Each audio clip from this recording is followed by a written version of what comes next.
누가복음 9장 1절에서 9절까지 말씀 한 절씩 교도하시다가 9절을 함께 읽도록 하겠습니다. 예수께서 12제자를 불러 모으사 모든 귀신을 제어하며 병을 고치는 능력과 권위를 주시고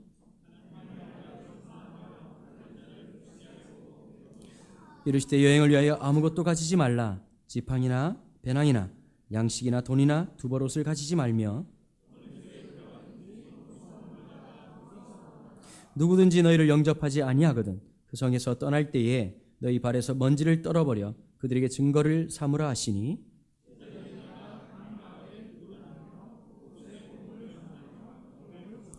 분봉왕 헤롯이 이 모든 일을 듣고 심히 당황하니 이는 어떤 사람은 요한이 죽은 자 가운데서 살아났다고도 하며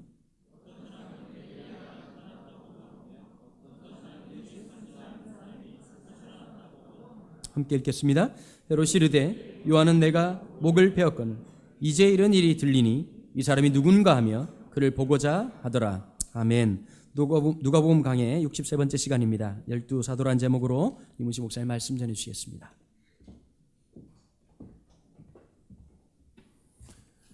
기도하겠습니다. 하나님, 이 아침 주님을 기억하고 성령의 감동에 따라 저희가 주님 앞에 모일 수 있는 은혜 주셔서 감사합니다. 이 자리에 예배자로 선 것은 저의 힘이 아니라는 걸 우리는 너무나도 잘 알고 있습니다.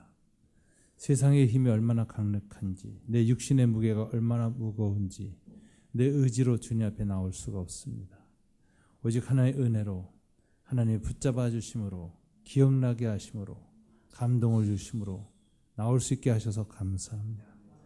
우리의 경배, 우리의 기도, 우리의 묵상을 연락하여 주시기를 원합니다. 이 시간에 특별히 말씀을 허락해 주십시오. 우리가 말씀으로 빚어진 인격이 되게 하시고 우리의 삶이 말씀으로 드러나게 도와주시기를 원합니다. 이 시간 예수님 이름으로 기도드립니다. 아멘. 오늘 본문은 예수님께서 갈릴리 2년 반 사역을 총정리하시는 마지막 사역인데 그 내용은 사도 파송이라고 하는 장면입니다. 예수님의 공생의 3년은 첫 6개월은 예루살렘 전도였어요. 유대 전도. 그리고 유대 전도의 마지막 부분에 가서 세례 요한이 감옥에 갇혔다는 소식을 듣고 주님이 갈릴리로 가시다. 이렇게 돼가지고 갈릴리에 와서 2년 6개월을 사역을 하셨습니다. 그럼 갈릴리 사역 2년 6개월은 크게 셋으로 나뉘어집니다. 첫째가 누가복음 4장부터 6장까지가 갈릴리 지역에서 제자들을 부르시는 사건이 있습니다. 그 다음에 그 중에서 6장 12절부터 8장 56절까지가 두 번째 단계 12사도를 선택하시는 사건입니다. 제자들 가운데서. 그 다음에 오늘 본문이 파송하시고 보내시는 사역이죠. 예, 아주 씩씩한 아들이 하나 와 있습니다. 파송하신 사역을 하시는데 이 과정을 가만히 볼 것 같으면 이 2년 6개월의 갈릴리 사역의 핵심 내용은 제자 훈련입니다. 그래서 제자를 모집하고 훈련시켜서 사도로 파송합니다. 이 과정을 보면서 우리는 우리의 그 삶의 단계도 한번 신앙적인 과정을 살펴볼 필요가 있습니다. 맨 처음에 주님의 말씀을 듣고서는 무리들이 반응을 하죠. 아직 예수 믿기 전이죠. 그 전 단계, 그 상태를 이제 무리들 이렇게 표현합니다. 이제 그 중에 하나님의 은혜가 임하여서 하나님의 백성이 되는 사람들이 이제 주님께 모이는 단계, 이제 신자들의 단계죠. 주로 예배 공동체로 모입니다. 아마 주일날 이렇게 모이는 분들은 대부분 신자 공동체에 속해 있는 분들이죠. 이제 그 다음 단계는 이제 주님이 무리들과 신자들 가운데에서 제자들을 부르기 시작합니다. 그래서 이 부르심에 의해서 이제 제자의 삶에 들어가는데 이 제자의 삶의 특징은 예수님과 함께 거하는 것이었습니다. 2년 6개월 동안 주님은 제자를 만들 때 딴 방법을 쓰지 아니하셨고 학교나 스쿨을 통해서 하지 않았습니다. 함께 사심입니다. 같이 살면 저절로 본받고 배우게 돼 있습니다. 그래서 이 같이 산다는 게 그렇게 중요한 거죠. 그래서 우리가 이제 가족들도 보면 같이 밥 먹고 같이 지내다 보면 캐릭터, 성격, 음식 먹는 방식, 그다음에 화내는 방식도 다 서로 닮아요. 그게 이제 재생이 카피가 어떻게 일어나느냐? 같이 살면 자연스럽게 일어납니다. 예수님이 그 방식으로 제자들을 이제 양육을 하셨어요. 이게 이제 문제가 주님이 육신을 갖고 있는 동안에 2000년 전에는 주님과 함께 육신적으로 거하셔서 자연스럽게 배울 수가 있었는데 주님이 죽으셨다 부활하시고 승천하셔서 육체로 계시지 않는 지금은 어떻게 주님의 제자가 될 수 있느냐 그거죠. 이제 성령 안에서 예수의 영 안에서 우리가 말씀이 육신으로 오셨던 그분의 말씀을 묵상할 때 제자가 되는 겁니다. 그래서 이제 예수를 따른다, 팔로우, 제자가 된다는 말은 말씀을 쫓는다라는 거예요. 그래서 말씀을 읽고 말씀을 묵상하고 말씀을 내면화하는 것, 이것이 제자로 빚어지는 과정입니다. 그래서 이 제자 훈련 해가지고 무슨 교회에서 코스웍을 하고 그걸 마치면 일기, 이기 하는데 제자가 그렇게 공학적으로 제품 생산하듯이 과정을 거쳐서 탁 만들어지지 않습니다. 제조 연원일, 제자 훈련 일기, 이기 해가지고 이런 식으로 한 만들어져요. 뭐 그게 좀 필요하긴 해요. 그게 뭐냐, 가장 기본적인 어떤 바운더리를 정하고 삶의 어떤 기초를 몰딩한다는 측면에서는 제자 훈련이 어느 정도 필요합니다만은 그런 제자는 어떻게 되느냐? 말씀을 묵상하고 말씀 따라가는 제자. 이거 살다 보면 삶 속에서 여러 가지 일을 겪으면서 깎여지고 고통당하고 또 훼손도 되고 낡아지기도 하고 숙성되기도 하면서 제자의 인격이 형성되는 겁니다. 말씀이 삶을 빚어내는 그 긴 과정을 통해서 제자가 되지 이렇게 제자라는 게 코스웍으로 되지는 않습니다. 그래서 이제 저희 교회에서도 제자 훈련할 때 우리 뭐 코스웍을 안 합니다, 사실. 가장 중요한 건 큐티, 묵상, 그리고 말씀 읽기, 말씀대로 살기, 말씀대로 살아간 일주일의 고백을 소그룹에서 나누는 거예요. 지난 한 주간 나는 말씀을 따라서 이렇게 이런 자세와 이런 삶을 갖고 살았고 이런 일을 겪었는데 이렇게 반응했다. 그걸 서로 나누면서 계속해서 이제 삶의 교정을 당해 가는 거죠. 공동체에 임재하시는 성령님에 의해서 서로가 교정이 돼요. 이렇게 온 삶을 통해서 우리의 라이프 스타일, 삶의 양식 자체가 변화되어가는 과정. 생각이 바뀌고 가치관이 바뀌고 행동 양식이 바뀌고 세상에서 겪는 모든 일에 대한 우리의 인간적 반응이 변화가 일어나는 거, 이게 이제 제자로 빚어져가는 과정입니다. 그래서 오랜 시간, 세월의 숙성이 필요하다. 저는 이렇게 말씀드리고 싶어요. 그렇게 해서 주님은 제자들을 양성을 하셨습니다. 그 다음은 이제 사도로 부르시는 거예요. 파송하시는 거예요. 이건 뭐냐면 삶이 주님의 삶을 따라 사는 그런 삶의 양식으로서의 제자가 형성되고 나면 이제 그 바탕 위에서 특정한 사명을 주세요. 주님이 이 세상에 오셔서 이루신 이 십자가의 죽으심과 구원의 이 복음을 땅끝까지 전파하도록 제자들한테 특별한 사명을 줘서 그 사역을 삶의 제1의 우선순위를 두고 살도록 주님이 부르심이 있습니다. 그게 헌신했을 때 사도적 삶이 시작된다, 이렇게 부르는 거죠. 과거에는 사도라는 거예요. 아포스라는 것은 초대교회의 12 제자들에게만 주어진 직분이라고 여겼습니다. 그래서 이제 교회사에 보면 그 예수님 공생에 3년 있었던 그 사람들만 사도들이에요. 아포스라는 단어를 쓰고 그다음에 사도 직분은 없어지죠.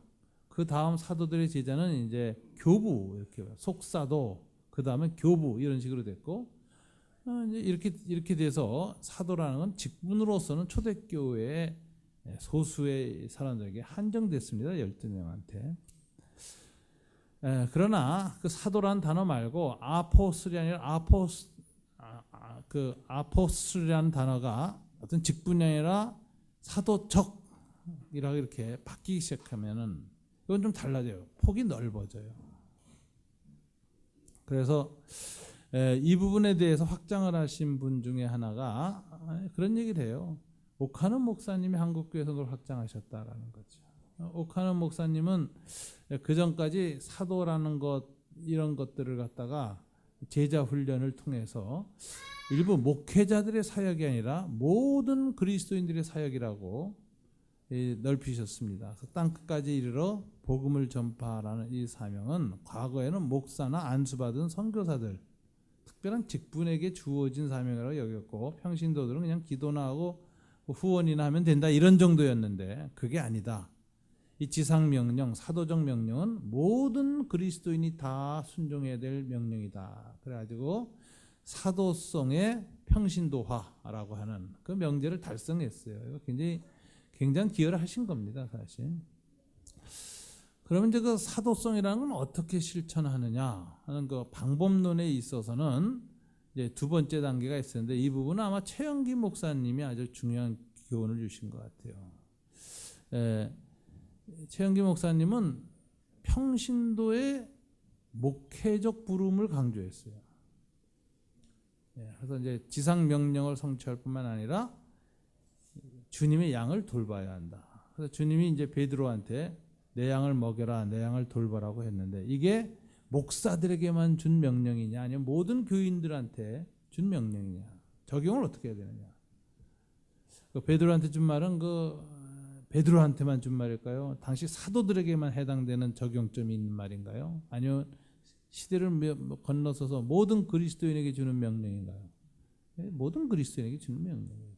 그러면은 여러분들 가운데서도 목사 안수를 받지 않고 선교사로 안수받고 파송받지 않아도 다 선교사와 목사로서 삶을 사는 일이 가능하다는 거죠.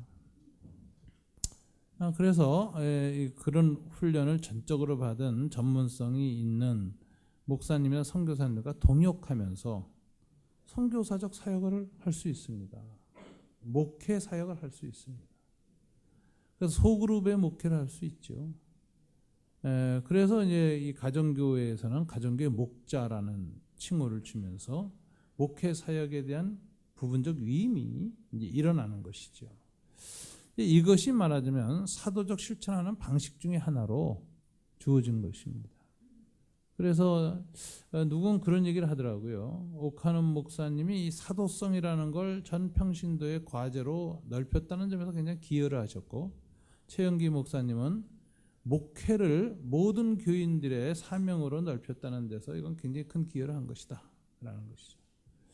저는 이거 굉장히 의미 있는 이야기라 이렇게 생각을 해요. 그래서 우리 교회 교우들도 무리 중에 한 명으로서 주님 앞에 나올 뿐만 아니라 그 중에 진실한 신앙을 가진 신자의 한 명으로서 주님 앞에 나오고, 주로 주일날 예배 공동체는 신자들의 공동체죠. 그러나 그 다음 단계가 있습니다. 주님의 인격과 삶을 닮아가는 제자의 삶에 헌신한 그 사역, 성숙이 일어나야 돼요. 그래서 제자로 빚어져 가야 됩니다. 생각과 마음과 가치관과 삶의 양식이 제자다운 삶으로 바뀌어가는 것. 말씀이 우리의 그 모든 것을 빚어가는 과정, 이런 삶을 사는 것이죠. 예수님이 말씀이 육신이 되어서 오신 것, 그걸 도성인신, 영어로 인카네이션 이렇게 얘기하는데, 말씀을 묵상하면서 여러분의 삶 속에서 그 말씀이 다시 여러분의 삶으로 나타나는 것이 말씀의 재육신화, 리인카네이션입니다. 재도성인신, 그게 일어나야 돼요. 그래서 여러분을 볼 때 예수님을 보게 해야 됩니다. 여러분의 삶을 보면 예수님의 삶을 보게 하는 거죠. 예수님 보이시나요? 저는 오랫동안 주님을 영접하고 살았지만 예수님의 이 모습을 눈으로 본 적이 없어요. 꿈에 한번 뵌 적이 있는데, 꿈에 뵐 때도 로이드 존주 목사님으로 오셔가지고 내가 꿈에 안수 받으러 갔더니 로이드 존주 목사님 머리에다 손을 얹어주시는데 순간적으로 예수님이라는 생각이 들어서 이렇게 쳐다봤던 기억이 나는데 형상이 생각 안 나요. 자, 그런데도 눈만 감으면 예수님 모습이 마음속에 탁 떠올라요. 그 모습은 외형의 모습이 아니라 인격의 모습이에요. 예수님의 성품, 예수님의 캐릭터, 예수님의 마음이 마음속에 저는 보여요. 눈 감으면 예수님이 떠올라요. 이게 진짜 예수상이죠. 성령 안에서 주님이 제 안에 내면에 만들어진 예수상이 있습니다. 그걸 닮아가는 게 제자죠. 그래서 그렇게 말씀의 내면화, 우리의 육신화를 계속 이루어내는 삶으로 우리는 불림을 받아야 됩니다. 그리고 어느 때가 되면요, 그 마지막은 뭐냐, 주님이 우리를 제자로 빚으신 후에 사명을 주세요. 그 사명은 목자로서 복음 전파하는 선교사로서의 삶을 살아가는 것입니다. 꼭 안수받을 필요 없습니다. 전문 선교사 목사 될 필요 없습니다. 그러나 여러분의 삶의 한 부분을 그걸 위해서 드리고 헌신하는 게 중요합니다. 그래서 나의 삶을 통해서 나를 통해서 예수 믿는 사람들의 공동체를 섬기고 나를 통해서 공동체가 빚어지고 또 그 공동체를 통해서 불신자가 예수를 믿고 이 온 땅에 복음이 전파되는 일에 부분적으로 협업하여 여러분이 참여할 때 그때 여러분은 사도적 삶으로 들어서는 것입니다. 예수님의 공생의 이 갈릴리 사역을 셋으로 이렇게 제자의 부름, 제자 훈련을 통해 사도를 선택해서 제자로 훈련시키심, 그리고 훈련이 끝나고 나니까 사도로 파송하시는 이것이 주님의 갈릴리 사역의 그 완성 과정이라고 한다면 사도적 헌신이 되고 사도로 파송받는 그 일이 일어나는 것이 주님이 교회 공동체, 제자 공동체를 세우신 목적이다라고 볼 수 있습니다. 그래서 이제 광교 산울교도 세워져서 지금 30개월 지나서 36개월 쪽으로 가고 있는데 주님이 이 교회를 통해서 마지막에 보실 때 이루실 사역의 완결이 뭐냐? 우리 가운데 제자가 일어나고 그 중에서 누군가가 사도적 헌신하는 거예요. 그래서 내가 일주일 동안 직장 교사로 살던 의사로 살던 또 다른 비즈니스 하면서 살더라도 내 시간 중에 얼마는 내가 복음을 전하는 일에 최우선순위를 두고 그리고 안 믿던 사람이 예수를 믿게 하는 일에 목표를 두고 내가 헌신하겠다. 시간의 일부를 떼어놓고 삶을 떼어놓을 때 그때 사도적 헌신이 일어나는데 그때 아마 주님이 가장 기뻐하시지 않겠느냐 이런 생각이 듭니다. 그래서 저와 여러분의 삶을 다시 한번 검토를 한번 해보세요. 난 지금 어느 여정 중에 있는가, 어느 단계에 있는가 볼 필요가 있습니다. 오늘 사도를 선택하실 때 사도들의 스피릿이 뭐냐, 사도 된다, 사도 선택의 스피릿이 뭐냐 이것을 보여줄 수 있는 게 사도 선택하는 본문이죠. 누가복음 6장 12절부터 16절까지 한번 같이 읽어볼 필요가 있습니다. 다 같이 읽어볼까요? 이때 예수께서 기도하시러 산으로 가사 밤이 맞도록 하나님께 기도하시고 밝음에 그 제자들을 부르사 그 중에서 12를 택하여 사도라 칭하셨으니 곧 베드로라고도 이름을 주신 시몬과 그의 동생 안드레와 야고보와 요한과 빌립과 바들로메와 마테와 도마 알페오의 아들 야고보와 셀롯이라는 시몬과 야곱의 아들 유다와 예수를 파는 자들 가론 유다라. 여기서 이제 주님이 사도를 선택하실 때 주님이 어떤 마음으로 사도를 선택하셨는가를 보여주는데 암시가 있어요. 산으로 가서 밤이 맞도록 기도하셨다. 밤샘 기도를 하셨다. 여러분 예수님의 공생애를 사도들이 묘사할 때 밤샘 기도 딱 두 군데서만 얘기합니다. 이 본문하고 어디죠?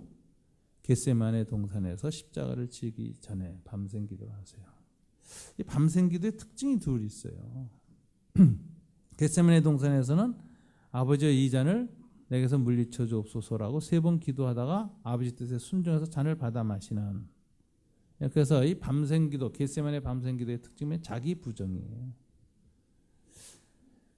자기의 살고자 하는 욕구까지 다 부정하고 아버지 앞에 자기를 드러내놓는 모습.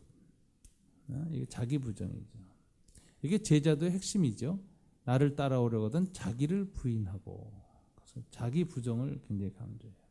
자기 십자가를 지고 나를 쫓을 것이라. 이 자기 십자가. 십자가에 누구를 매달아야죠? 자기를 매달아야죠. 어떤 분은 예수 안 믿는 우리 남편이 내 십자가다 그러는데 주님은 네 남편을 십자가에 못 박으라고 하신 적이 없습니다. 자식도 십자가 아닙니다. 십자가는 항상 못 박아야 할 대상은 누구예요? 나예요. 나를 십자가에 못 박아라. 자기를 십자가에 못 박고 쫓아오라 이렇게 얘기하셨고 주님이 겟세마네 동산에서 마지막에 자기를 못 박으셨습니다. 근데 오늘 본문도 아주 유사해요. 밤이 맞도록 기도하신 이 겟세마네 동산에서 밤이 맞도록 기도하신 것처럼 공생의 초기에 밤이 맞도록 기도하셨는데 그 밤샘 기도의 결과가 뭐죠? 12사도를 택하셨는데 12사도의 이름을 쭉 쓰는 중에 특이하게 누가 강조하는 사도가 있습니다. 누구죠? 다른 제자들은 다 혈연 관계로 그 이름을 표현하는데 마지막에 딱 한 사람 뭐라고 하죠? 예수를 파는 자들 가룟 유다더라.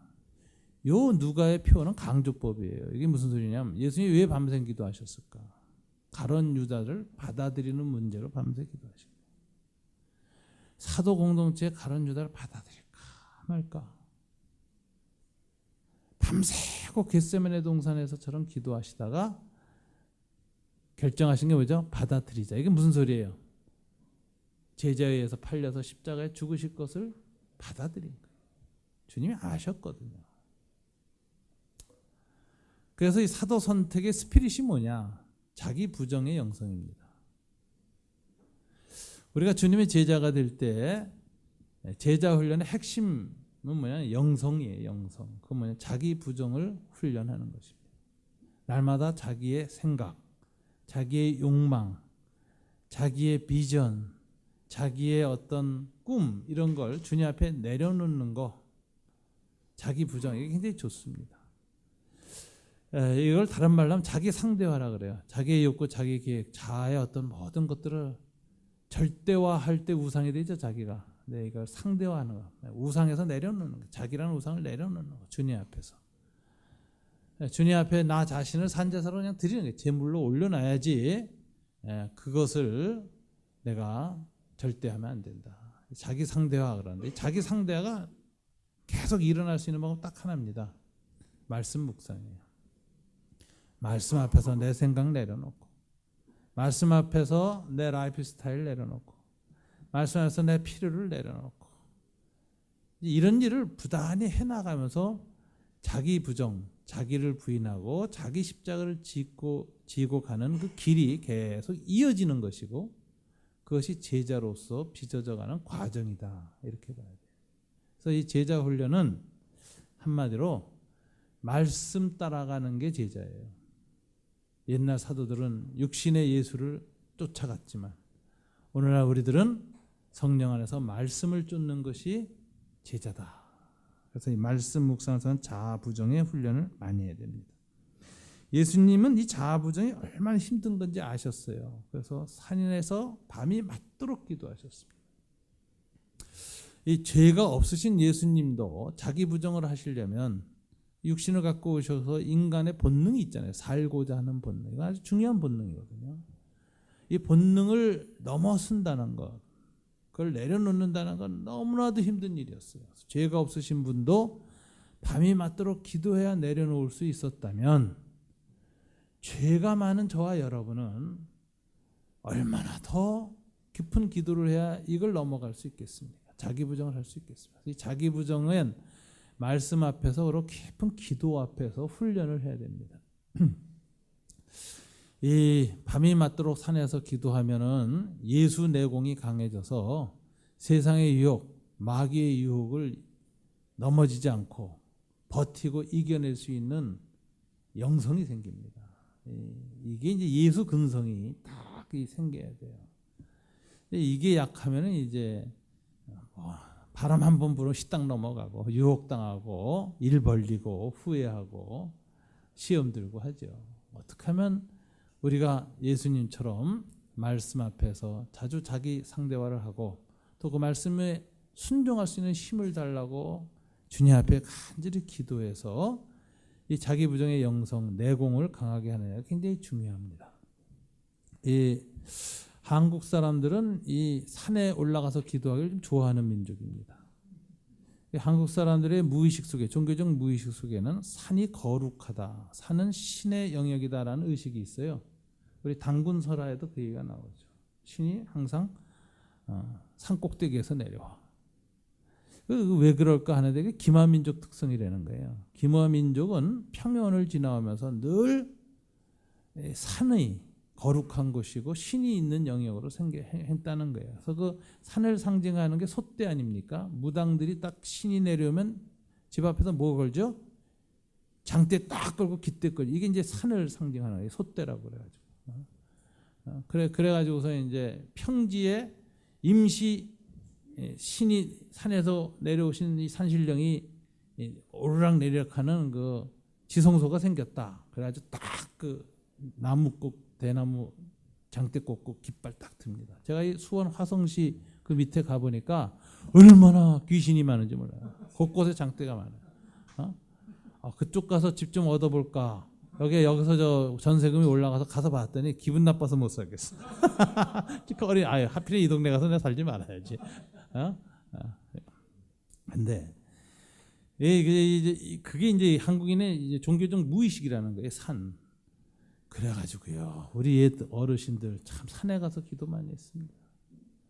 저는 그 특별히 6.25 전쟁 때 자식들을 잃어버린 그 엄마들, 어머니들, 자식 전쟁에 나가 죽었죠. 둘째 자식은 인분군에 끌려갔는데 죽었는지 살았는지 소식도 없죠. 동생들은 남겨서 이건 또 먹고 사는데 살 길은 막막해져. 남편도 죽죠. 막 이러는 분들, 어머니들이 그 전쟁의 고난과 가난 속에서 그 어떻게 그 한을 이겨냈습니까? 그때 밤새고 기도들 하셨어요. 머리가 하얗게 되고. 그렇게 해야 상처와 고통과 슬픔과 한을 이기고 하루를 살 힘을 얻으셨던 분들이 우리 어머니들이에요. 그래서 철야기도가 아주 심했습니다. 그 다음에요, 구국기도회라는 게 그때 그렇게 나라 잃어버리고 전쟁 일어나는 이게 얼마나 큰 고통인 줄 아셔가지고 다시는 이런 일이 우리 민족이 겪어서는 안 된다고 생각해서 구국기도회를 하셨는데, 그 당시에 구국기도원이라는 기도원이 꽤 많았어요. 대부분 산꼭대기에 있어요.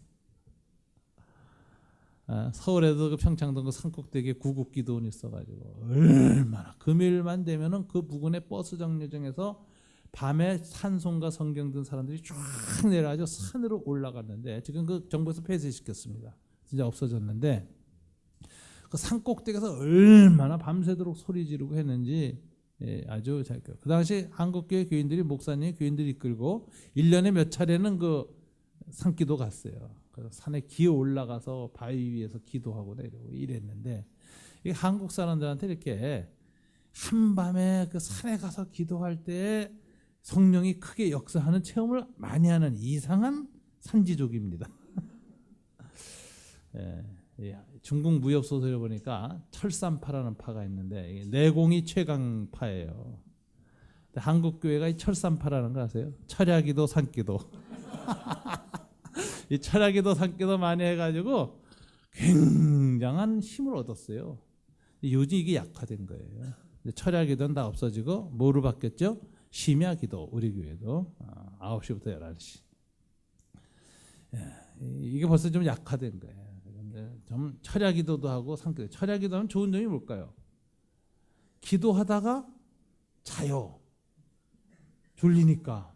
성경책에다 침 질질 흘리고 성경책 받고 자요. 근데 보세요. 그러다가 이제 아침에 이제 새벽 기도한다고 4시 돼서 딱 깨면요, 주여 하면서 다시 꿇어 엎드려서 졸다가 일어나는데요, 무의식의 끄트머리가 예수를 생각하면서 다 필름이 끊어지고, 처음 의식이 들을 때 주여 하면서 일어나는데, 이거 굉장한 힘입니다. 우리의 내면, 우리 무의식의 세계가 예수님에 의해서 딱 초점이 맞추는 거예요. 잠을 자도 그렇게 기도하다가 피곤해서 문득 잠이 들면요, 그때 오는 수면은 렘 수면이라고 해서 뇌파 파장이 바뀌어요. 그러니까 그때는 30분, 40분, 1시간만 잤는데도 8시간 잔 것보다 더 거뜬해져요. 그래서 아주 깊은 그 내면의 안식을 겪으면서 힘을 얻고 성령의 감화 감동을 얻어서 우리 성령 안에서 우리 내면까지, 무의식까지 성령의 다스림이 일어나고 평강을 누려서, 그렇게 기도하고 나면 새벽에 집에 들어갈 때 마음속에 아주 무한한 평화가 깃들죠. 이걸 그냥 반복해서 훈련해 나갔던 교회하고 그런 기도 전통을 잃어버린 교회하고는 굉장히 차이가 납니다. 오늘 한국 교회가 왜 이렇게 유혹에 약하고 욕망에 쉽게 무너지는가? 저는 예수님의 제자 선택했던 그 스피릿이 약화됐다. 자기 부정, 십자가를 지는 우리의 내면을 깊이 하는 말씀과 기도의 시간을 깊이 가는 게 참 좋습니다. 저는 맞아요. 이 합동신학교 와서 지금 한 가지 싹 했는데, 학교 쪽 한번 나중에 기회가 되면 좀 설득해서 금요일 한 달에 한 번이라도 저기 밑에 저 온돌방 따뜻하잖아요. 딱 기도원이에요, 기도원. 여기다 방송 놓고 심야 기도를 하면 참 좋겠다. 뭐 다 오지 않아도 한 10명만 와도 다 가서 12시부터 기도하고, 강원도 목사님 또 등장해서 우리를 뜨거운 기도의 사람으로 인도하시고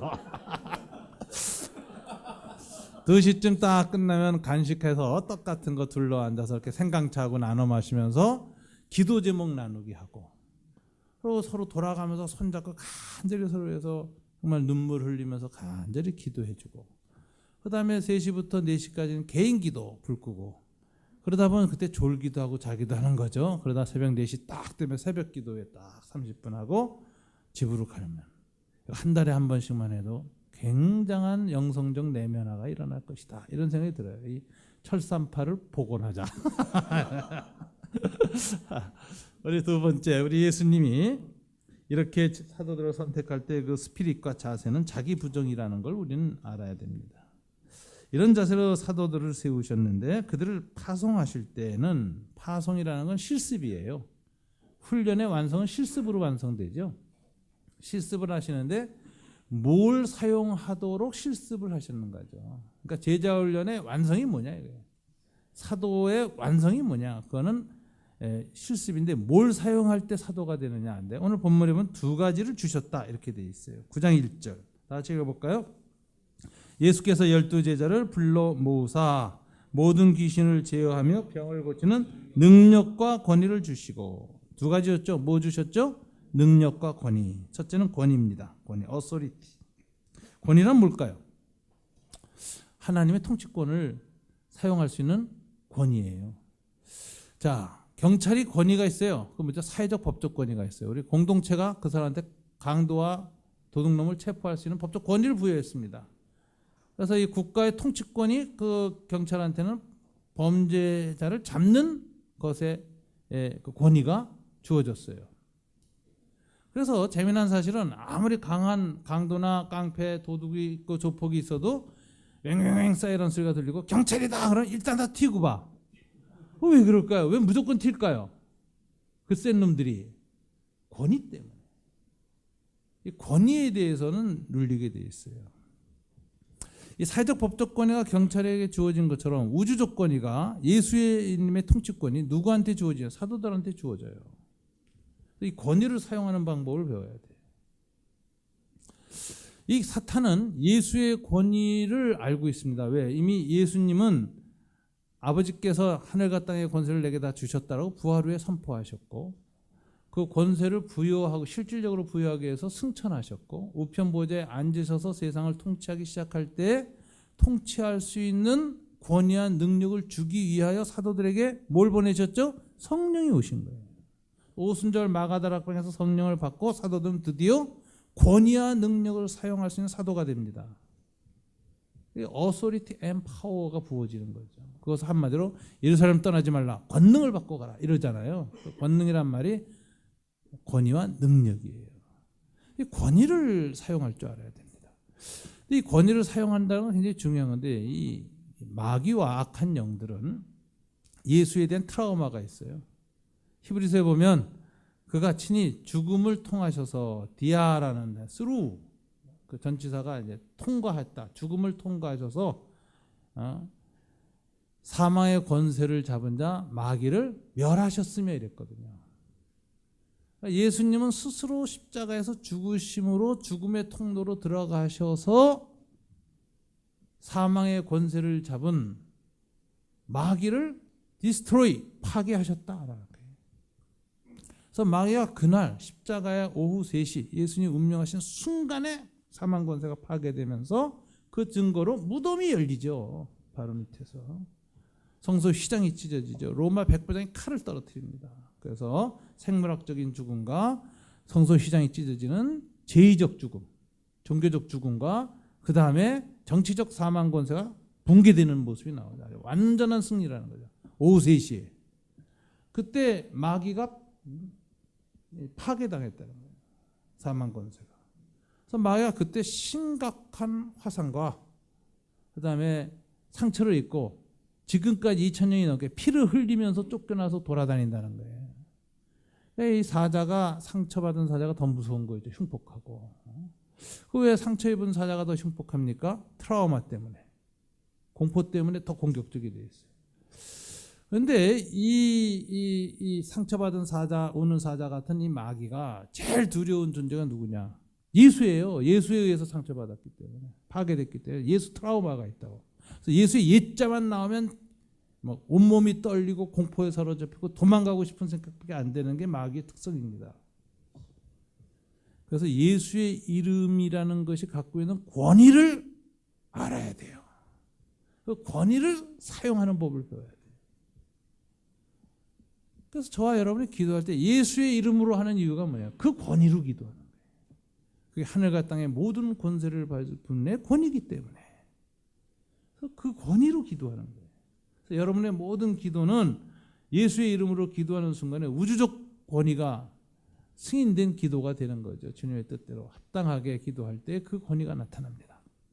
그래서 권위 쓰는 법을 배워야 되는데, 여러분 그 권위를 사용할 때는 어떤 자세가 필요하냐? 예수의 권위 쓸 때는 중요한 건 믿음이에요. 경찰이 와가지고 자기 권위에 대한 믿음이 없어요. 그래서 조폭들 싸움하는데 와가지고 꼼짝 말래요? 이러고 있어요. 이게 확신이 없으니까 자기 권위에서. 그 누가 듣겠어요? 그때 필요한 거면 여자 경찰이든 약한 경찰이든 상관없이 꼼짝 마라! 이래야지 타고 다 튀고 도망갈 거 아닙니까? 그러니까 이게 권위 사용할 땐 예수님의 권위에 대한 순전한 믿음이 중요한 거예요. 기도 많이 했느냐 적게 했느냐 중요하지 않아요.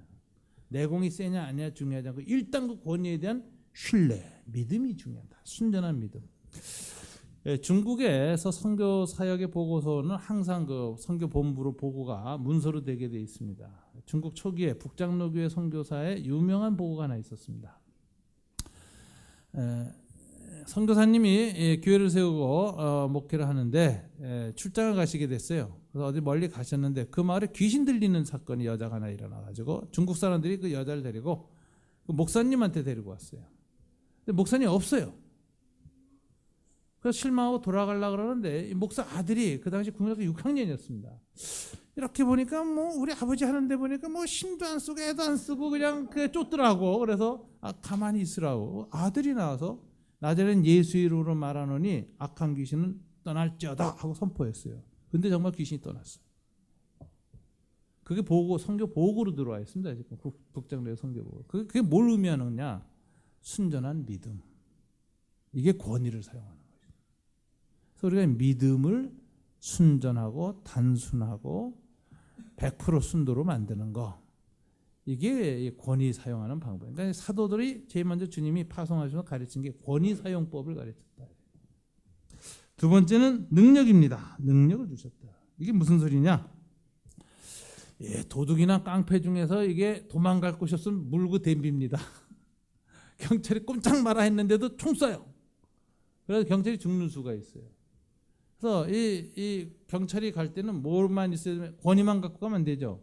그 권위를 집행할 수 있는 능력도 있어야 돼요. 그래서 경찰학교에서 체포술, 무술을 배우고 가는 거예요. 제압해야 되니까. 그래서 주님이 제자들한테 그랬죠. 권능을 받고 가라. 제자들한테 하늘과 땅의 모든 권세를 가지고 내가 명령한다. 모든 족속에게 가서 복음을 전파하라. 그러니까 제자들이 알았습니다 하고 탁 가려고 그러니까 주님이 야 잠깐 딱 붙들고 야 그냥 가면 어떡하냐. 그렇게 급하냐. 여기서 열흘 머물러 성령이 오실 때까지 예루살렘에. 그래서 성령의 권능을 받고 가야지 명령만 받고 가면 되느냐. 그게 능력이에요. 그래서 열흘 동안 간절히 기도하여 어느 순간에 성령이 임하셔서 능력이 부여되니까 갔단 말이에요. 그래서 이 사도적 헌신하는 제자들에게 필요한 것은 그 능력을 사용하는 법을 실습을 통해서 몸에 아직 익혀야 끝까지 주님 오실 때까지 복음을 전파할 수 있어요. 그래서 능력 전도라는 개념이 여기서 나옵니다. 파워 이벤젤리즘이라는. 여러분 1989년에 로잔 2 대회가 열렸습니다. 74년에 스위스 로잔에서 로잔 1 대회가 열렸고 세계복음주의 협의회 선교대회죠. 89년에 열렸어요. 15년 후에 열렸습니다. 전 세계에서 2만 명가량의 기독교 선교사들, 목사들, 국가대표들이 다 모였어요. 사도시대 이후로 첫 번째 개신교 선교대회는 사도행전에 나오는 예루살렘 공의회였고, 두 번째가 1974년 로잔 대회였고, 세 번째 개신교 공의회가 1989년 로잔 2 대회였습니다. 그때 모여서 선교적 이슈를 세계 복음주의자들이 조정을 했어요. 그 당시 의장은 존 스타트 목사님하고 빌리 그레함이었죠. 근데 이 전 세계 기독교 지도자들이 이때 모인 것은 선교적 이슈가 한 가지 이슈였습니다. 오순절 운동에 대해서 우리가 어떻게 할 것이냐는 거예요. 1950년 이후 아시아, 아프리카 제3세계에서는 순복음교회, 즉 오순절 운동이 세계 선교의 중심이 됐습니다. 기존 세계에서는 개신교로 개종하는 사람들이 많이 늘어나지 않는데 아시아, 아프리카에서는 순복음교회를 통해서 수많은 표적과 이사와 권능이 나타나고 수많은 사람이 예수 믿고 돌아오는 거예요. 이거를 어떻게 봐야 될 것이냐는데, 그 전에 복음주의에서 상당히 좀 부정적으로 봤어요. 근데 여기에 대해서 친히 체험한 사람들이 늘어나기 시작하면서 이거 긍정적으로 봐야 된다는 논쟁이 시작돼가지고 이걸 총정리하는 게 1989년입니다. 그때 소위 총체적 선교, 홀리스틱 미션이라는 개념이 등장합니다. 이때 강조된 것은 이렇게 표적과 기사와 능력을 통해서 일어나는 이 전도를 파워 이벤젤리즘, 능력 전도라고 규명을 하고, 이것을 합당한 복음의 전파의 한 방식으로 우리는 하나님 앞에서 인정한다라고 합의가 이른 것입니다. 이때 합의에 이를 때 모든 사람들이 동의한 성경 구절 한 구절이 있었어요. 이거 새로운 재발견이라는 거죠. 2000년 만에 재발견이라고 그러는데, 이것이 로마서 15장 17절부터 19절입니다. 다 같이 한번 읽어볼까요? 영상에 나옵니다. 그러므로 내가 그리스도 예수 안에서 하나님의 일에 대하여 자랑하는 것이 있거니와 그리스도께서 이방인들을 순종하기 위하여 나를 통하여 역사하신 것 외에는 내가 감히 말하지 아니하노라.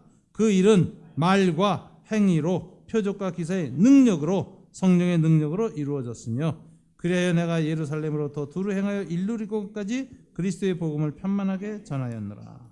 사도 바울의 고백입니다. 내가 한 가지 고백한다. 하나님 이방인들을 순종하게 하기 위해서 나를 통하여 역사하셨다. 그 결과 내가 예루살렘으로부터 일루리고까지 그리스도의 복음을 반원형으로 전하였노라. 이렇게 말하면서 지중해 연안 문명에 다 복음화가 됐다는 거죠.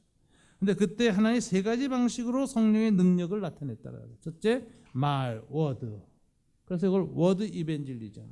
이렇게 설교, 성경 강해, 이렇게 성경 가르치는 것들 통해서 성령의 능력이 나타나요. 어떤 사람은 하나님의 은사가 설교와 티칭의 은사를 주셨고 거기에 성령의 능력이 부어져서 그 사람이 가르치는 이상의 사람들이 영향받고 감동받고 개종합니다. 이게 워드 이벤젤리즘이라는 거죠.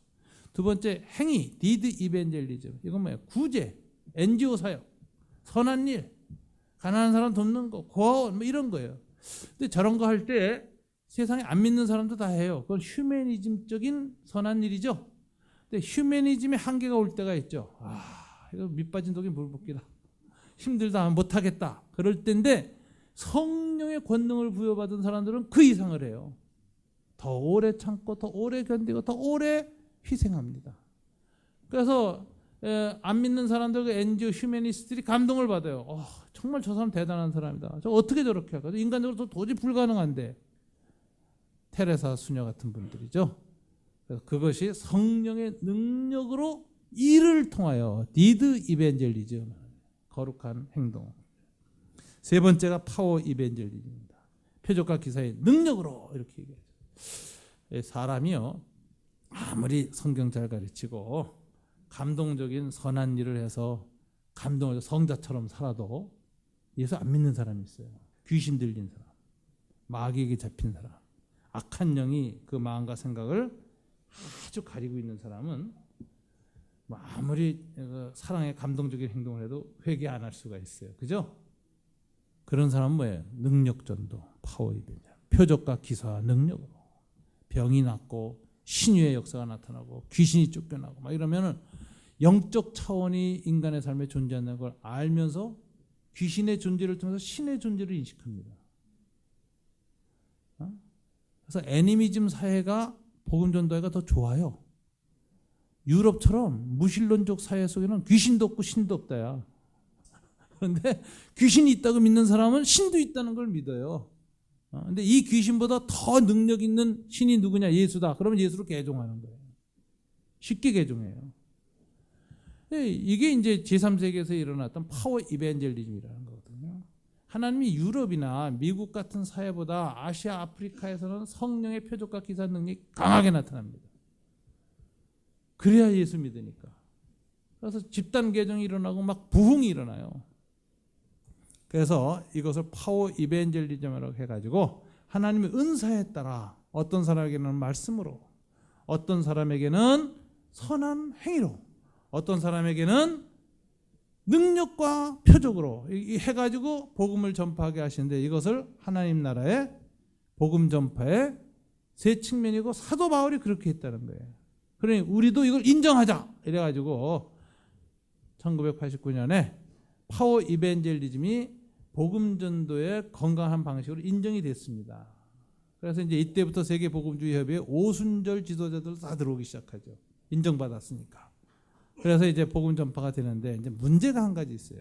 이 당시에 파워 이벤젤리즘을 총체적 선교, 홀리스틱 미션의 한 방식으로 인정한 건 좋은데 그 기반이 무엇이냐에 대한 강조점을 하는데 놓친 겁니다. 그래서 오늘날 이제 거의 40년이 지나면서 반성을 하는 게 한 가지 나와요. 이 파워 이벤젤리즘, 능력 전도의 기초가 뭐냐? 이걸 우리가 잘 생각했는데 잊어버렸다. 그것을 사도행전 3장 6절에 나오는 말에서 찾습니다. 베드로가 이렇게 말했죠. 안진뱅이한테 금과 은은 나 없으나 내게 있는 것으로 내게 주노니 일어나 걸으라. 내게 있는 것이 뭐죠? 권능이었어. 파워. 이걸로 내가 너를 치유해서 일으키겠다는데 전제가 있었죠. 뭐죠? 금과 은은 나 없으나. 이게 뭐죠? 성결이 능력의 기초다. 그런데 파워 이벤젤리즘 하는 분들이 이걸 잃어버렸어요. 그래서 귀신 쫓고 병 고치는 건 잘하는데 금과 은은 나 없으나를 실천을 못했어요. 그래서 파워 이벤젤리즘 한 사람들 다 부자 됐습니다. 그리고 부자 되고 교회 커졌고 선교단체 커졌고 자산이 늘어났고, 그러면서 어느 순간에 썩어가면서 능력도 잃어버렸어요. 그래서 이 파워 이벤젤리즘의 기초가 뭐냐 할 때 성결이다. 근데 오순절 교회의 문제점이 뭐였느냐? 내 영혼이 잘된 같이 범사에 잘되고 이렇게 얘기했죠. 그래서 부자 되는 걸 가르칩니다. 삼박자 구원의 특징이 뭐예요? 병 고치고 영혼 잘되고 그다음에 부자 되는 거예요. 그래서 이 사도들의 전통에 달리 가난한 가운데에서 능력이 나타나는 것을 강조하지 않고 뭐를 강조했다? 표적과 기사와 능력과 더불어 부자 되는 걸 영성의 목표로 세워서 둘 다 잡으려고 했다. 금과 은과 내게 있는 것 둘 다 잡으려고 했다. 그래서 뭐예요? 둘 다 못 잡고 나중에 타락했다. 오늘 오순절 교회의 문제점은 표적과 기사의 능력으로 수많은 사람들이 예수를 믿고 모여든 결과로 생긴 맨파워와 머니파워를 감당하지 못하고 공동체가 붕괴되고 있다. 그래서 요즘 복음주의에서 다시 파워 이벤젤리즘에 대한 정돈을 다시 하고 있습니다. 사도적 선교를 유지하지 못하면 능력은 잠시 나타날 뿐 사라진다.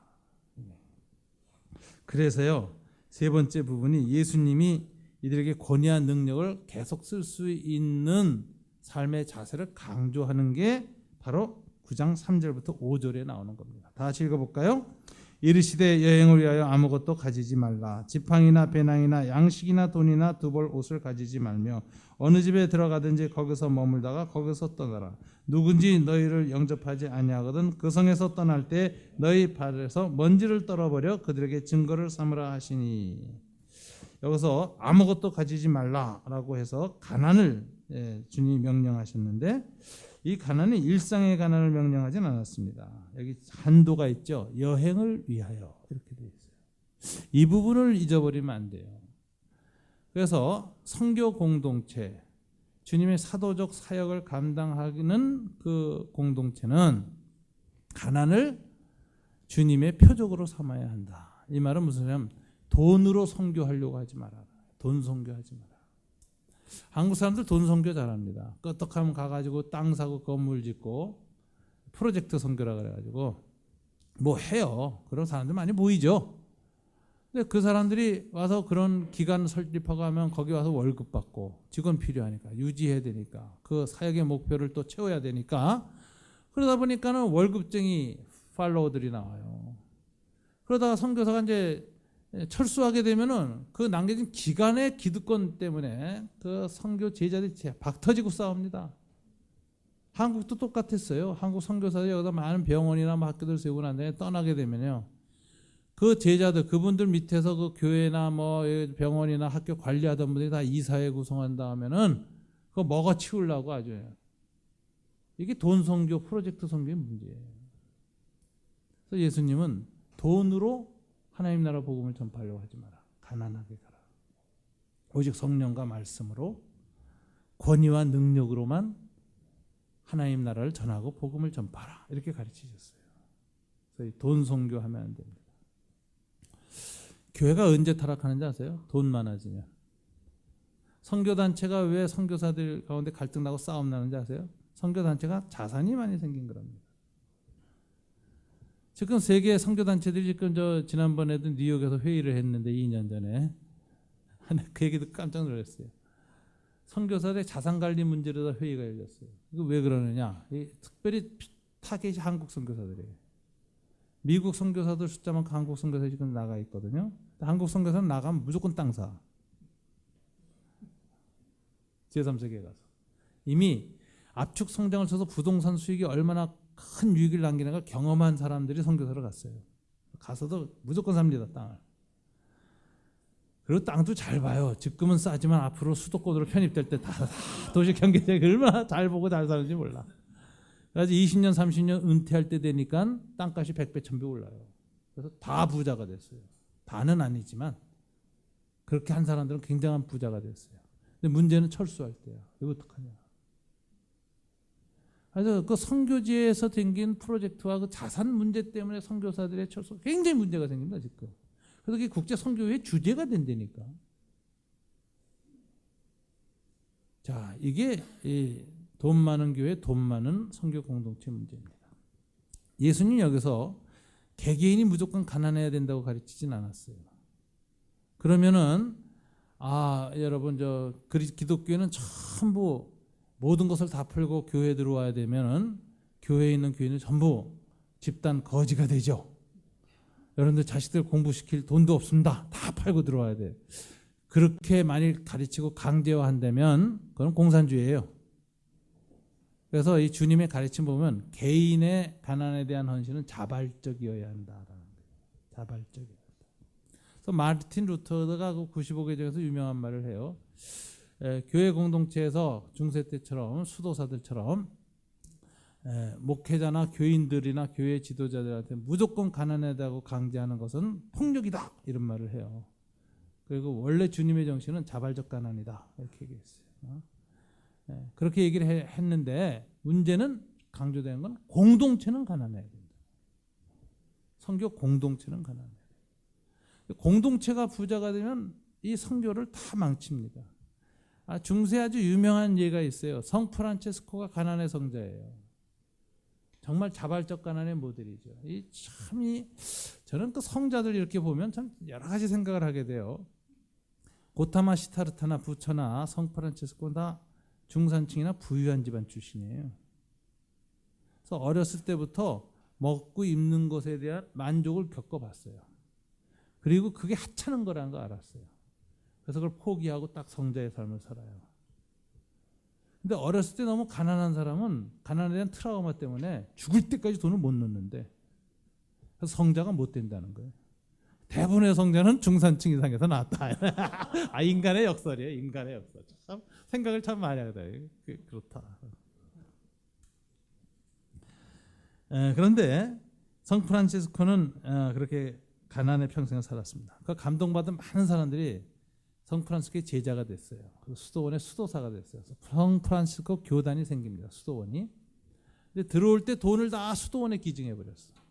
근데 수도원이 부자가 됐어요. 수도원장이 부자가 됐어. 그러니까 성프란시스코의 제자인 수도원장들이 이게 말을 안 듣기 시작하는 거야. 돈하고 지배권을 장악하고. 나중엔 성프란시스코가 고통을 겪어요. 원장들한테.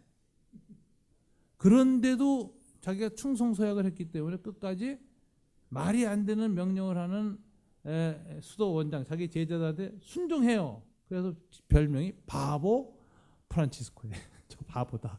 지가 만들고 어떻게 지가 저렇게 되냐. 그리고 마지막에 죽을 때는 아주 가난하게 죽었죠. 혼자서. 아주 비통 속에서 죽어요. 후회 속에서. 제도화를 한 거에 대해서. 야, 참 역설이에요 이게. 그래서 프란치스코에게 일어났던 표적과 기사가 프란치스코 교단에는 안 일어나. 그리고 프란치스코 교단은 지금까지 세계에서 가장 부유한 종단 중에 하나입니다. 캐토릭 안에. 전 세계 곳곳에 프란치스코 수도원들과 학교들, 그들이 만든 학교, 대학, 병원들 엄청나게 많아요. 엄청난 부자 공동체. 그 이후로 표적은 안 나타난다. 자, 한국교회 문제라고 생각해요. 저는 한국교회에 대해서 좀 이런 아이디어가 있어요.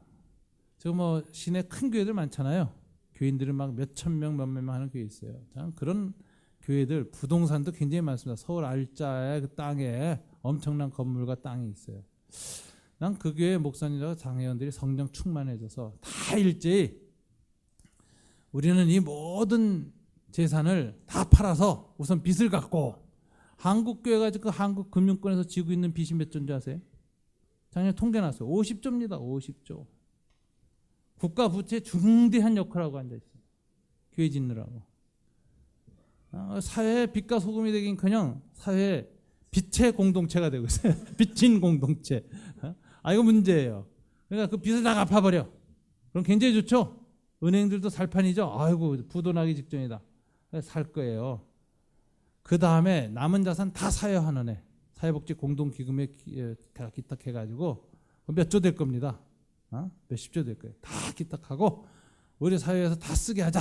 그러면은 대한민국 기독교인들이 다 할렐루야 할 뿐만 아니라 안 믿는 사람도 다 예수하고 다 노래할 거예요. 교회에 영광이 드러날 겁니다. 목사님도 성자처럼 취급받을 겁니다. 그래도 교회 얼마든지 존재합니다. 왜요? 사람이 있잖아. 또다시 헌금해서 새로 개척하면 되잖아. 임대교회 해가지고. 어디 빌딩 임대하거나 해가지고 교회 개척 시작해도 10년, 20년 또다시 될걸? 근데 그거 왜 안 하는지 난 모르겠어요. 왜 교회 자산 포기 안 하죠? 교회 자산 있어봐야 뭐해요? 아니 세습해서 대대전선 자기 거 된다면 혹시 그 욕심 가질 수도 있겠지만 세습해도 소유권은 못 갖잖아요. 관리권만 있는 거지. 별 볼 일 없습니다. 그럼 장로님들 거 되냐? 그것도 아니에요. 자기네 개인 것도 아닌데 왜 포기 안 하지? 난 이상해요. 머리가 나쁜 거야 이건. 머리가 나쁘니까 포기 못하는 거예요. 포기해도 아무런 손해 안 봅니다. 포기하면 영광이 나타납니다. 주님의 복음이 다시 전파됩니다. 교회가 힘을 얻습니다. 왜 그거 안 해요? 참 안타까운 생각이 들어요. 일제히 하면 될 텐데. 한 교회라도 시작하면 될 텐데. 오전에 사랑의 교회 다니던 분이 와 계셨는데 제가 이 일을 사랑의 교회 들어가지고 그분이 상처받아가지고 제가 더 안 하기로 했습니다. 그렇게 하면 교회가 영광이 나타나죠. 산울교회도 18년 하면서 자산을 모으지 않는 데 목표를 뒀습니다. 그래서 산울교회는 빚 빼고 정도는 얼마 없어요. 그러니까 굉장히 그 위기의식이 강하죠. 지금 후임 목사님 선정에 좀 어려움이 생겨서 위기가 생기니까 교인이 떨어지고 교인들이 헌금 안 하죠. 그러니까 재정 위기가 딱 와요. 그러니까 장로님들이 바짝 긴장하고 있어요. 그게 좋은 거예요. 오래 싸움하는 교회의 특징이 뭐냐? 돈 많은 교회. 박터지게 싸우고 교인이 떨어지고 헌금 안 들어와도 버틸 수 있는 힘이 있는 교회는 끝까지 싸웁니다. 재산 가날 곳 놓고. 그래서 교회는 돈 없어야 돼요. 자산이 없는 교회가 좋은 교회. 그래서 사도적 공동체, 성교 공동체는 가난을 표지로 삼아라. 이게 주님이 가르쳐 준 교훈이에요. 이거 실천하면 권위와 능력이 계속 나타납니다. 여기에 대해서 제가 500주년 기념을 앞두고 종교교 한국교회 종교교회 95개 조항을 작성하는 위원회 위원장입니다. 근데 제가 그 초안을 내서 내놨는데 저 없을 때 목사님들이 모여가지고 너무 과격하게 썼다고 거절당했어요. 다음 주에 저 1박 2일로 이제 논쟁하러 들어간다고. 다음 주에 들어가는데 제가 그 논쟁 제가 간 게 아니라니까. 내가 그 마틴 루터 글을 읽고 굉장히 놀랐어요. 제가 지금 소개할게요. 몇 군데 같이 한번 읽어봅시다. 마틴 루터 95개 조항 중에 떼제 51번이 있습니다. 다 같이 한번 읽어볼까? 시작. 참된 목회자는 가난한 이들에게 교회를 팔아서라도 돈을 나누어 주기를 원할 것이며 또 원해야 한다는 것을 그리스도인들은 알아야 한다. 과격하죠. 내가 아까 한 말 아니에요. 다 팔아서 주자. 그다음에 두 번째 읽습니다. 82개 조항 시작. 만일 목회자가 수많은 영혼을 구원하기 위하여 거대한 교회를 세우는 데에 드는 하찮은 돈을 확보해야 한다면 그는 왜 먼저 세상에 있는 가난한 영혼들의 절박한 필요를 들어주거나 또는 거룩한 사랑을 실현하기 위해 교회의 부를 완전히 비우지 않는가? 굉장히 과격하잖아요. 네, 마지막 얘기는 더 합니다. 같이 읽어볼까요? 교회 건축에 헌신하면 30배, 60배, 100배의 축복이 있을 것이라고 선포하는 설교가들은 모두 거짓말쟁이며 위선자이다. 환경적으로 어쩔 수 없이 교회 건축이 필요하다면 이웃을 돌보는 일에 큰 지장이 없도록 오랜 시간에 걸쳐 소액의 재정을 투입해야 마땅하다. 교회 건축을 급하게 빚어둬서 막 돈 긁어 모아서 헌금해서 확 한꺼번에 하려고 하지 말라는 거예요. 오랜 계획을 세워서 조금씩 땅을 확보하고 조금씩 건축해 나가면서 그렇게 필요한 만큼 채워가면서 하고 우선순위를 구제와 선교에 둬라. 제가 이 조항을 우리가 다시 쓰자. 오늘 한국에 다시 선포하자 그랬더니 저보다도 진보적인 교단 기장측에 있는 목사인데 얼굴에 난색을 펴. 이유는 딱 하나예요. 교단이 진보건 보수건 상관없이 큰 교회 목사님들, 자산 많은 목사님들은 어려워요. 그래서 난 우리 한국 교회가 왜 오늘날 사도적인 권위와 능력이 안 나타나느냐? 너무 교회가 부하게 돼서 그렇다. 우리 강교산을교회 새로 시작합니다. 가난한 교회가 됩시다. 여러분 개인 보고 다 팔아서 가난해지라는 이런 종교적 폭력은 제가 행하지 않아요. 저도 감당 못하고 여러분도 감당 못하니까 성령 충만한 만큼 스스로 알아서 자발적으로 가난하고 쉐어하고 나누고 기부하면 돼요. 그런데 함께 해야 될 것이에요. 공동체는 가난해지죠. 최후로 그것만은 우리가 지키자. 사도적 성교 공동체는 가난이 표지다. 우리 주님이 권위와 능력을 주시고 그걸 사용하도록 위임하시면서 부탁한 것 딱 하나예요. 성교 공동체로서 가난해져라. 돈 성교하지 마라.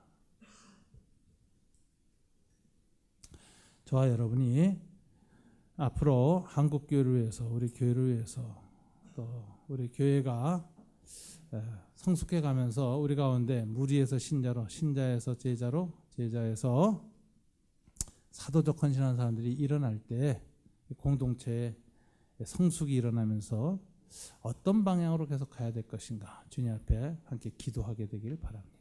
우리 다 같이 이 말씀 붙들고 우리 함께 기도하겠습니다. 하나님 아버지 참으로 감사합니다. 오늘 주님이 사도들을 파송하시고 갈릴리 사역을 종결하시는 이 사건